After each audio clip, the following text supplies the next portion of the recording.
Alright, hey guys, we're looking at the three new cards that were revealed today. One Priest card, one Warlock card, and one... What was the last card? Anyway, we'll get to it. But yeah, go ahead and take a look at the first one here. Crystalline Oracle, a new Priest 1-drop. 1/1 Death Rattle, copy a card from your opponent's deck and add it to your hand. It's also an elemental. We're not sure whether the elemental tag is going to be that relevant yet. I'm sure there will be some sort of synergies for elementals, but they have not revealed those yet. But so for now, we can ignore the elemental tag. And again, these initial thoughts are not really taking into account the full picture since I haven't seen all the cards. So I'm just kind of evaluating it based on the context of what we see currently. So it won't be 100% accurate till once we can see like the big picture. But I think this card is pretty solid. You can compare it directly to Swashbuckler and Babbling Book, which have both seen a lot of play. But since this card being a death rattle is actually very relevant if the Priest Quest deck is gonna work, because it gives you like something to curve out with after playing the quest.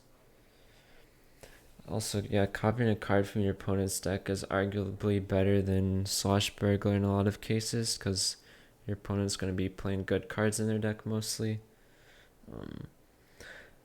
The reason I'm not really a fan of this card is actually not to do anything with playability, but more to do with it's kind of a card that's been done and made already, and is also what a lot of people would like to call bad RNG, as in the card like could massively swing the outcome of the game depending on what you get. So yeah, I don't like the RNG aspect of it, but overall, very powerful, solid card. We'll probably be seeing it in the Quest Priest if that ends up being viable. It's not really that ideal to summon it back with N'Zoth, but it's still value. It's not that bad. So yeah, good card. Don't like the design, but it will be played. Next card. Shadow Visions. 2 cost, discover a copy of a spell in your deck. So basically, this is another situational combo-y priest card that Blizzard really likes to give priests like some combo-oriented stuff. Like, you don't really want to play this in a standard priest deck because it's very bad tempo loss. Like, paying 2 to get a particular spell is not really something some deck like Dragon Priest would want to do per se. I know Dragon Priest probably isn't going to be around, but even like the new Death Rattle Priest, they probably just want to be curving out and not paying 2 to get a particular spell from their deck, unless there's some other spell they print that's you just want to pull out like every game. I'm not really seeing this card. Yeah, it's pretty much just like paying 2 extra for whatever spell that's in your deck. Meh. So you could use in like a Velen OTK style deck. Maybe find a particular combo piece you need, or some AoE you need to survive. But outside of that, not really a fan of it. Replaces the much loved heal on 2-play, I suppose. I mean, ideally you'd rather have a 2-drop to play on 2, but yeah, if Pyre Warriors are rampant, which I expect they still will be unless there's some super anti-aggro tech cards that shut down all the aggro decks in the meta. Even this isn't even great against mid-range decks either. I don't know.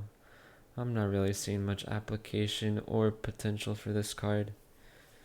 Not a fan. Meh. 3 out of 10. Sunkeeper Tarim. 3/7 for 6. Taunt, Battlecry. Set all other minions' attack and health to 3.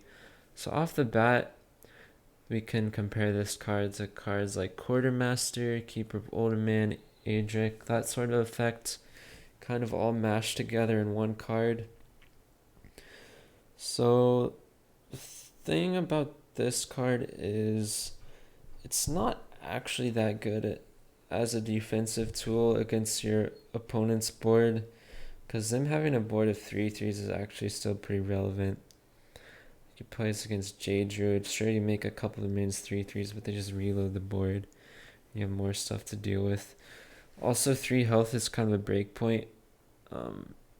Hard to deal with for Paladin, because you can't Consecration to clear after playing this. Turns on buffing your own minions. Like, with the current card set now, Paladin really has no way of getting early game board control with minions. There's no cards like Muster for battle, mini-bot, etc. currently. So, you're not really going to be buffing your own board with this either. Yeah. So as a defensive option, it's mediocre, and as an offensive option, it's also mediocre. Like, some people have compared it to Quartermaster, but it costs 1 more, and also we don't have the same token generators like we had back in the day. Namely Muster for battle. Yeah, you don't want to play the 5 mana summon 5/1/1s card. Like, it's your minions are never gonna stick for this. Like, if you play that card before, especially in a meta with Maelstrom Portal and Pirate Warrior that's just killing you before you can do that sort of shenanigan. I don't know. This card doesn't seem very great to me. Like, it's actually worse than Edric as a defensive card in a lot of cases. And Edric didn't even see play. Like, sure, you can play offense over this card. That's maybe making it slightly better than Edric. Kind of underwhelming to me. Not that exciting either. It's not like OP by any means. It's maybe if Paladin gets a lot of other support for this card, it's maybe viable, but yeah. Like, if you play this against a shaman, you're probably just buffing their board, because they're gonna have totems and stuff. So it's kind of awkward a lot of times. I don't know. I'm not seeing it. Maybe someone will prove me wrong though. Anyway, so that's the 3 cards we have today. Crystalline Oracle, which I think is going to be great. And then Shadow Visions, which I think is meh. And then the last one, yeah. So yeah, looking forward to the next cards. I will be posting YouTube videos as the cards are revealed. So stay tuned for that, guys. See you guys next time.